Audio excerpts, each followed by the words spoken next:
సర్వాధికారి అయిన మా ప్రియ పరలోకపు తండ్రి, మీ అపారమైన ప్రేమను బట్టి మిమ్మల్ని స్తుతించి కీర్తిస్తూ ఉన్నాను. ఈ ఉదయకాలమందు ప్రభా, మీ వాక్యాన్ని వింటున్నటువంటి ప్రతి బిడ్డ పట్ల మీరు కనికరాన్ని చూపెట్టండి. మీ బిడ్డలు మీ వాక్యము చేత బలపడాలి స్వామి, స్థిరపరచబడాలి. శ్రేష్టమైన మీ ఆలోచనల చేత వారు తండ్రి మీకు సమీపస్తులుగా రావాలి. మా ఆలోచనలు వంటివి కాదు కదా ప్రభువా, మీ ఆలోచనలు. దయచేసి స్వామి, మీ ఆలోచనల ప్రకారంగా మేము జీవించటానికి కృప చూపెట్టండి.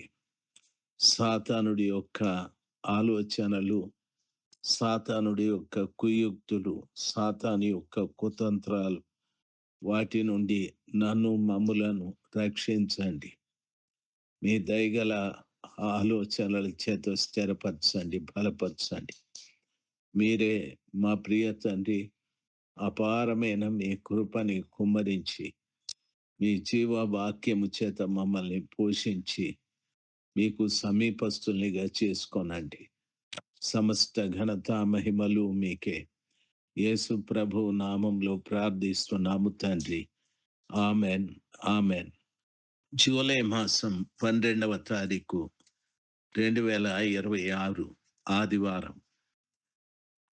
నెహమ్యా గ్రంథము 11వ అధ్యాయము 22వ వచనములో ఉన్న వాక్యాలు వినటానికి ప్రభుల వారు కృప దయచేయని. యెరూషలేములో ఉన్న లేవీయులకు మీకాకు పుట్టిన మత్తన్యా కుమారుడైన హషబ్యా కనిన బానీ కుమారుడైన ఉజ్జీ ప్రధానుడు. ఆసాపు కుమారులలో గాయకులు దేవుని మందిరం యొక్క పని మీద అధికారులు అని చెప్పబడి ఉంది.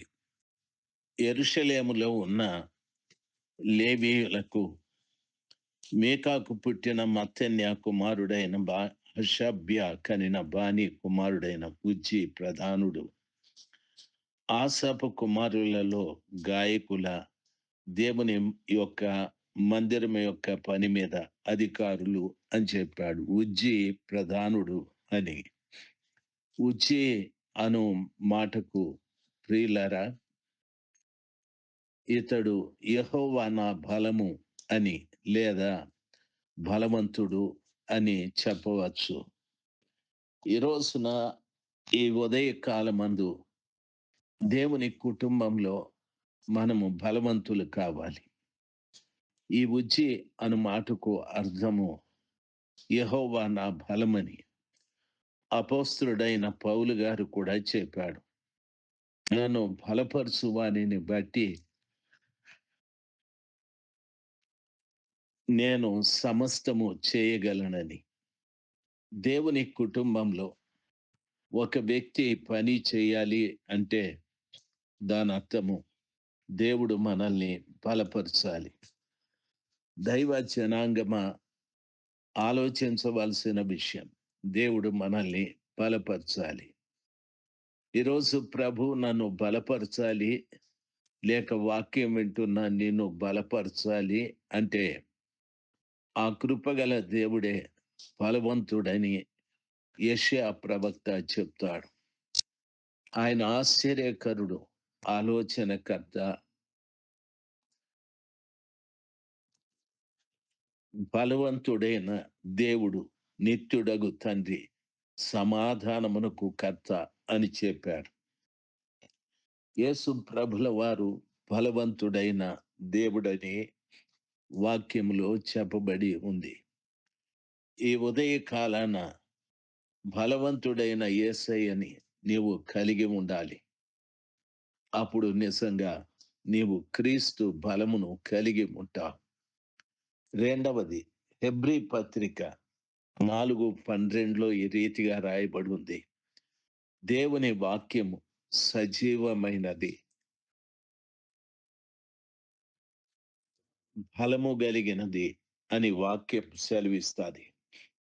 దేవుని యొక్క వాక్యం మనలో నిలిచి ఉంటే మనము ఫలవంతులమే. మూడవది అపోస్తల కార్యం 1:8 వాక్యం ఈ రీతిగా సెలవిస్తాది. పరిశుద్ధాత్మ మీ మీదికి వచ్చినప్పుడు మీరు శక్తి పొందెదరు అనని. అనగా పరిశుద్ధాత్మ ద్వారా మనం బలం పొందుకుంటాం. ఒకటి, యేసయ్య మనలో ఉంటే. 2, వాక్యం మనలో ఉంటే.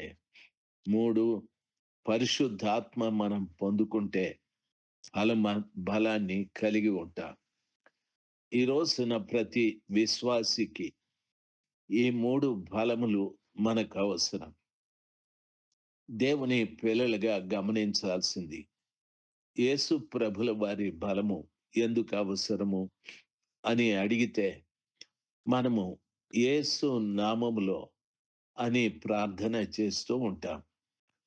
యేసు ప్రభు మనలో లేకుండా యేసు నామములో అని ప్రార్థన చేస్తే దాని వలన ప్రయోజనమేముంది? దేవుని పిల్లలుగా గమనించవలసిన విషయం. యేసయ్య మనలో ఉంటే ఆయన నామమును ఉచ్చరించినప్పుడు ఆయన నామములో ఉన్న శక్తి ఎదుటి వ్యక్తిలోకి వెళ్ళి స్వస్థపరచగలదు, దురాత్మ నుండి విడిపించగలదు, అపవిత్రాత్మ నుండి విడుదల కలిగించగలదు, వారి పాపము నుండి విడుదల కలిగించగలదు. ఈ రీతిగా దేవుని వాక్యము యొక్క బలం మనలో ఉంటే వాక్యం ఈ రీతిగా సెలవిస్తాది. ప్రాణాత్మలలోను కీళ్ళు మూలుగులను విభజించున్నంత మట్టుకు దూరుచు హృదయ తలంపులను పరిశోధిస్తాది అని వాక్యం సెలవిస్తాది. దేవుని యొక్క బలం, వాక్యము యొక్క బలం ప్రాణాత్మలు కీళ్ళు మూలుగులను విభజిస్తాదని. పరిశుద్ధాత్మ యొక్క బలం మనము యెరూషలేములోను యూదయలోను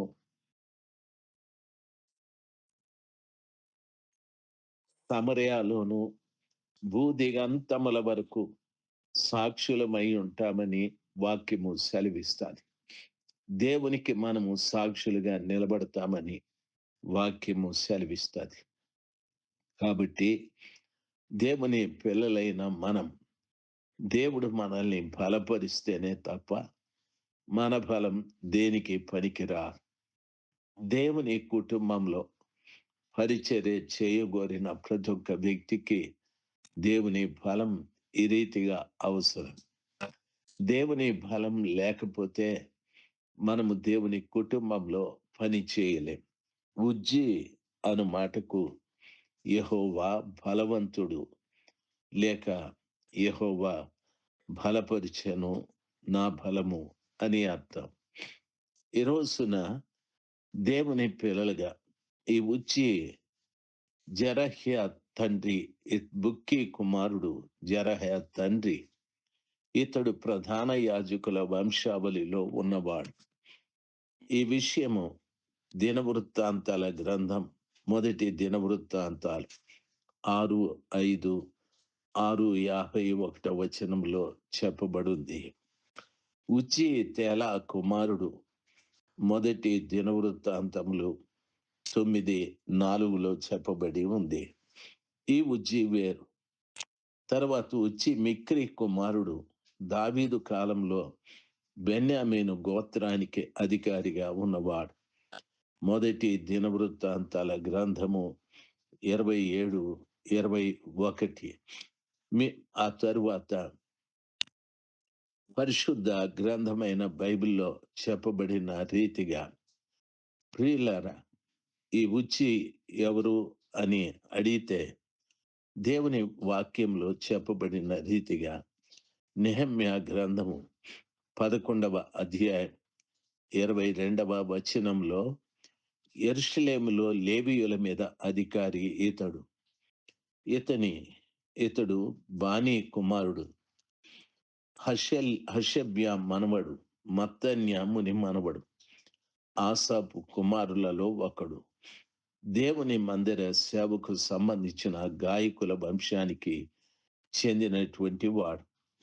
ప్రియులారా, వాక్యంలో చెప్పబడిన రీతిగా లేవియుల వంశానికి ఇతడు ప్రాముఖ్యమైన అధికారి. యెరూషలేములో బాధ్యత ఇతనికి లేవియుల మీద ఉంది. ప్రత్యేకంగా దేవాలయంలో జరిగే ఆరాధన, ముఖ్యంగా సంగీత సేవ, గాయకుల నిర్వహణ విషయంలో పర్యవేక్షించేవాడు. ఆసాపు గాయకుడు, ఆ వంశానికి సంబంధించినటువంటి వ్యక్తి. కాబట్టి దేవుని సేవలో బాధ్యతాయుతమైన నాయకత్వము చాలా అవసరం. చాలా మంది సంఘాలలో అధికారులు, పెద్దలు, పాడేవారు, పరిచర్య చేసేవారు, ఇలాంటి వారు ఉంటారు. ఎక్కువ మాటలు మాట్లాడేవారు ఉంటారు, కానీ క్రమబద్ధంగా దేవుని యొక్క పరిచర్యను నిర్వర్తించాలి అనే బాధ్యత కలిగిన వ్యక్తులు కొందరే ఉంటారు. ఈ మాటలు వింటున్నటువంటి నీవు మందిరంలో బాధ్యత కలిగిన వ్యక్తివేనా, లేక బాధ్యత రహితంగా జీవిస్తున్న వ్యక్తివా ఆలోచించాలి. మందిరంలో దేవుని యొక్క పరిచర్య చేయటానికి బలము కలిగిన వ్యక్తివేనా, లేక బలహీనుడువా? ఇవన్నీ కూడా ఆలోచించి, బలం లేకపోతే దేవుని యొక్క బలాన్ని పొందుకొని ఆయన పరిచర్యను క్రమబద్ధంగా చేయటానికి తీర్మానము చేసుకుందాము గాక. ఆమెన్. ఆమెన్.